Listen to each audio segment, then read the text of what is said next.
Sandra Betty Blow was an English abstract painter. Born in London, she suffered scarlet fever as a child, spending weekends and holidays at her grandparents' fruit farm. She spent time painting, before enrolling at St. Martin's School of Art in 1941.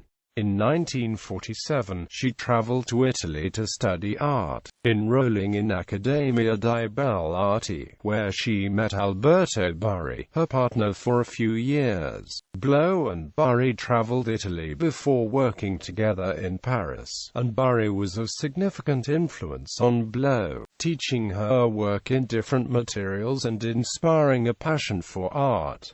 Early life. Sandra Betty Blow was born on 14 September 1925 in Newington, London. She came from a Jewish family, her father Jacob, who was a fruit wholesaler, and her mother had 3 children. Sandra was the second. During her childhood, Blow spent weekends and holidays in Kent at her grandparents' fruit farm. In 1934, Blow suffered with scarlet fever, followed by rheumatic fever, from which her heart never fully recovered. After attending a local primary school, Blow was educated at a private girls' school. At the age of 14, Blow was evacuated with her mother and 2 brothers to Paddock Wood in Kent, near her grandparents' fruit farm, where she spent her time reading, drawing and painting. Blow enrolled at St. Martin's School of Art in 1941, where she studied until 1946 under teachers including Ruskin Spear. During this time she joined the artist's social scene, meeting people such as Lucian Freud, John Minton and Francis Bacon. She spent a short period in 1947 at the Royal Academy schools, but found the teaching dull, so instead travelled to Italy to study classic art. There she was inspired by Nicholas Carone to enroll at Accademia di Belle Arti in Rome. There she met Alberto Burri, with whom she began a relationship and travelled Italy during 1948. Blow and Burri worked together in Paris during 1949, but the spark had left the relationship, so they split on friendly terms, with the pair creating works in response to the other throughout the 1950s and 1960s.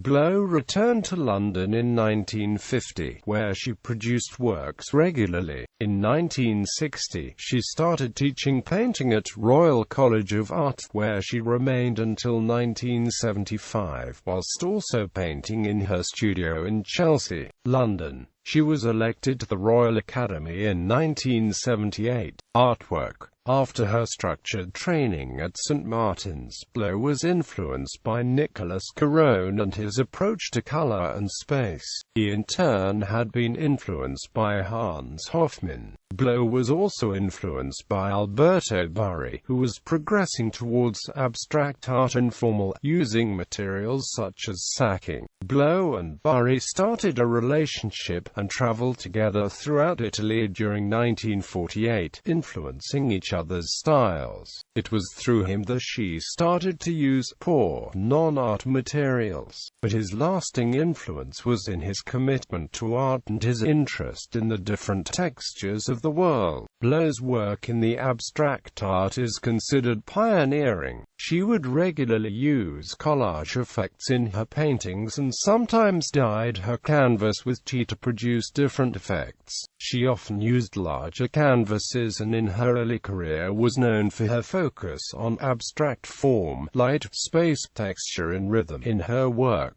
One well-known piece by Blow, Space and Matter, is a painting of oil on board, creating the impression of wood, tar as well as flame and sea spray. Her work was sold to the Museum of Modern Art and the Tate Gallery and was exhibited at the 1958 Venice Biennale, the 1960 Guggenheim International Award, the 1961 Liverpool John Moores University Exhibition and the Victoria and Albert Museum. In 1995, she completed her only large-scale experimentation with glass, an illuminated glass screen named Flight Structure, which was installed in Terminal 3 of Heathrow Airport. This was installed by the airside entrance, and the artist styled the work to convey the transition from security to flight. It has now been moved to the airport's head office in the Compass Centre.